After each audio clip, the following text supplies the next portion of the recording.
পাকিস্তানের সেনাপ্রধান field marshal Asim মুনির দিলেন ভয়াবহ হুঁশিয়ারি। তিনি প্রকাশ্যে ঘোষণা করেছেন, যদি পাকিস্তান ধ্বংসের মুখে পড়ে আমরা বিশ্বের অর্ধেককে সঙ্গে নিয়ে ধ্বংস হব। মার্কিন যুক্তরাষ্ট্রের ফ্লোরিডায় পাকিস্তানি বংশোদ্ভূত ব্যবসায়ী আদনান আসাদের আয়োজিত এক নৈশভোজে এই বক্তব্য দেন মুনির। উপস্থিত ছিলেন প্রায় 120 জন ফ্লোরিডা ভিত্তিক পাকিস্তানি বংশোদ্ভূত।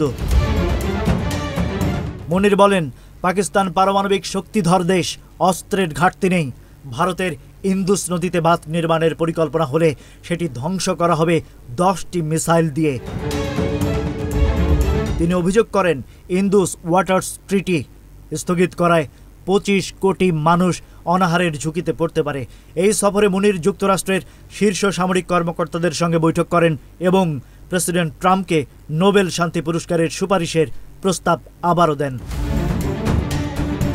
ভারতের সঙ্গে সাম্প্রতিক সংঘর্ষ নিয়ে তিনি বলেন, কাশ্মীর পাকিস্তানের জীবনী শক্তির শিরা এবং দেশের সার্বভৌমত্ব রক্ষায় তারা প্রস্তুত।